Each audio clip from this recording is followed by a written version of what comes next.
அஸ்ஸலாமு அலைக்கும். சபித்தல், சாபமிடுதல், இந்த விஷயத்தில் பெண்களைத்தான் நாம் அதிகமாக எச்சரிக்கை செய்ய வேண்டியது உள்ளது.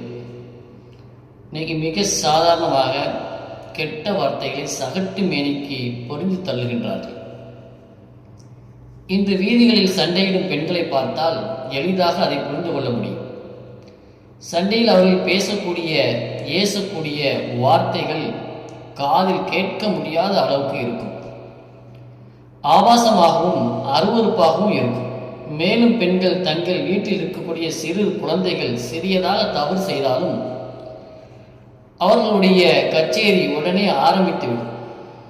ஏதேனும் தவறு செய்தால் தன் பிள்ளைகளை வாய்க்கு வந்தபடி வசபாடி சபித்து கொண்டிருப்பார்கள்.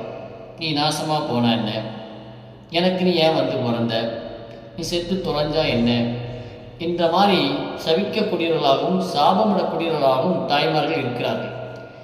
இந்த வகையில் பார்த்தா பெண்கள் தான் அதிகமாக சபிப்பவர்களாக இருக்கிறார்கள். அவர்கள் தங்களை கட்டுப்படுத்தவோ நெறிப்படுத்தவோ தவறிவிடுகிறார்கள். எனவேதான் நபிகள் நாயகம் ஸல்லல்லாஹு அலைஹி வஸல்லம் அவர்கள் இந்த மாதிரி வசப்பாடக்கூடிய பெண்களை எச்சரித்தார்கள். அல்லாஹ்வின் தூதர் ஸல்லல்லாஹு அலைஹி வஸல்லம் அவர்கள் ஹஜ் பெருநாள் அல்லது நோன்பு பெருநாள் தினத்தன்று முசலா என்கின்ற தொடும் திரளுக்கு வந்தார்கள். அங்கு அவர்கள் ஆண்களுக்கு உரை நிகழ்த்தியதற்கு பிறகு பெண்கள் பகுதிக்கு செல்கிறார்கள்.